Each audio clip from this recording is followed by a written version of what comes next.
এফালে গেছৰ নাটনি আনফালে মূল্যবৃদ্ধি তাৰ মাজতে সংঘটিত হৈছে গেছৰ কেলেংকাৰী আৰু এই গেছৰ কেলেংকাৰী হোৱাৰ কাৰণে একাংশ গ্ৰাহকসকলে ভুগিবলগীয়া হৈছে ডাঙৰ ডাঙৰ জৰিমনা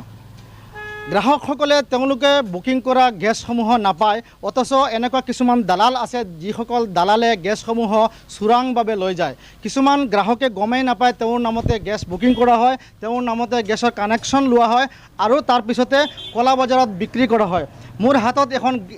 গেছৰ বহি আছে এইখন আপোনালোকে দেখা পাইছে মোৰ কেমেৰা পাৰ্চন সতীৰ্থ সাংবাদিক মই অনুৰোধ কৰিম তেওঁ দেখুৱাব এইখন হৈছে আমান এইচপি গেছ গ্ৰামীণ বিতৰক এইখন এইচপি গেছ মোৰাজাৰ এইখন কেন্দ্ৰৰ পৰা এইখন গেছ এজেন্সিৰ পৰা কেইবাবছৰ পূৰ্বে এগৰাকী ব্যক্তিৰ নামতে গেছ কানেকশ্যন দিয়া হৈছে এই যিখন মোৰ হাততে আছে মোৰ সতীৰ্থ সাংবাদিকক মই অনুৰোধ কৰিম তেওঁ দেখুৱাব এইখন আপোনালোকে যদি দেখা পায় এইখন হৈছে মিহিৰ কান্তি দে নামৰ এগৰাকী ব্যক্তিৰ নামতে তেওঁ এইখন কানেকশ্যন আছে অথচ মিহিৰ কান্তি দেৰ ঘৰ ইয়াৰ পৰা বহুত দূৰত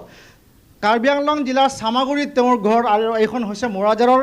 এজেন্সি আৰু ইয়াতে মিহিৰ কান্তি দে কোৱা মতে যে তেওঁ ইয়াতে কোনো গেছৰ কানেকশ্যন লোৱাও নাই অথচ তেওঁৰ নামতে বুকিং হৈ আছে তেওঁৰ নামতে গেছ ইয়াৰ পৰা তুলি লৈ যোৱাও হৈছে মোৰ ওচৰত মেনেজাৰগৰাকী আছে মই বাস্তৱ সত্যটো কি আপোনাৰ পৰা জানিব বিচাৰিছোঁ এই যিখন গেছৰ বহি আছে আপুনি ইয়াৰ মেনেজাৰ হয় মই মেনেজাৰ হয় 1.5 বছৰ ধৰি পেলাই মই আছোঁ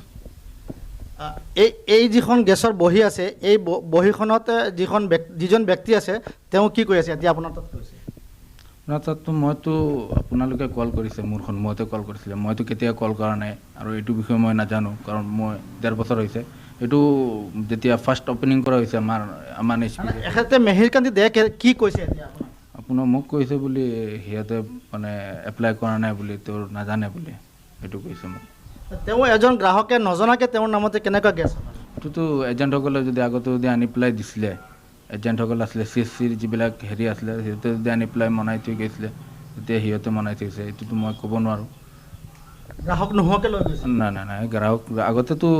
ডকুমেণ্ট দিছে ডকুমেণ্ট দি পেলাই CSC যিজন মানুহক ডকুমেণ্ট দিছে ডকুমেণ্ট দি পেলাই আমাৰ তাত আনিছে যিজনে কাম কৰিছিলে আগে পুৰণা তেওঁৰ তাত ডকুমেণ্ট আছে বুলিয়েতো সি কামটো কৰি দিছে আৰু বুকিং হয় আপোনাৰ ৰেজিষ্টাৰ মোবাইল দি নাম্বাৰ পেলাই এতিয়া বৰ্তমান এখেতে কৈ আছে যে তেওঁ লোৱা নাই গেছ আপোনাক কৈছে না কৈছে হয় গতিকে দেখা পাইছে যে স্বয়ং যিখন গেছ এজেন্সি আছে মোৰাজাৰৰ এই মোৰাজাৰৰ গেছ এজেন্সিৰ যিগৰাকী প্ৰবন্ধক আছে মেনেজাৰ আছে তেওঁ স্বীকাৰ কৰিছে আৰু তেওঁৰ সন্মুখতে আমি গ্ৰাহকজনক ফোন লগাইছিলোঁ গ্ৰাহকে ফোন লগোৱাৰ পিছতে তেওঁ অস্বীকাৰ কৰিছে যে তেওঁৰ নামতে এনেকুৱা কোনো কানেকশ্যন তেওঁ লোৱা নাই আৰু তেওঁ বুকিঙো কৰা নাই অথচ তেওঁৰ নামতে ইয়াতে কানেকশ্যন আছে বুকিং আছে 4টাকৈ গেছ ইয়াৰ পৰা লৈ যোৱা হৈছে ইয়াৰ মেনেজাৰগৰাকীয়ে জনোৱা মতে যে তেওঁলোকৰ এজেণ্টে এইবোৰ লৈ যায় এজন গ্ৰাহক নোহোৱাকৈ এজেণ্টে কেনেকৈ লৈ যায় এইটো হৈছে ডাঙৰ কথা আৰু এটা কথা হৈছে যে গ্ৰাহকে যদি স্বয়ং নিজেই নাজানে যে গেছ লোৱা হৈছে এই গেছটো ক'ত বিক্ৰী কৰা হৈছে নিশ্চিতভাৱে ইয়াক কলা বজাৰত বিক্ৰী কৰা হৈছে এনেকুৱা এখনহে উদাহৰণ মাত্ৰ মিহিৰ কান্তি দেৰ নামতে আৰু এনেকুৱা শ মিহিৰ কান্তি দে আছে যাৰ নামতে অবৈধভাৱে গেছসমূহ সংগ্ৰহ কৰা হয় কানেকশ্যন লোৱা হয় আৰু কলা বজাৰত বিক্ৰী কৰা হয় গতিকে হোজাই জিলাত এনেকৈ চলিছে গেছৰ এক ৰমৰমীয়া কলা বজাৰ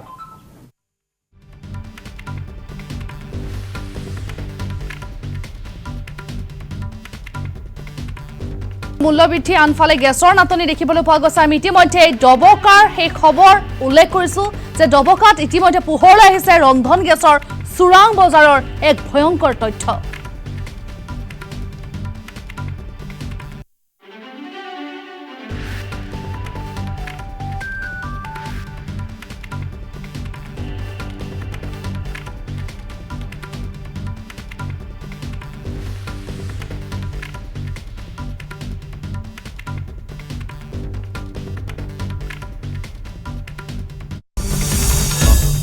আসাম টক্স আপোচবিহীন অসম কণ্ঠ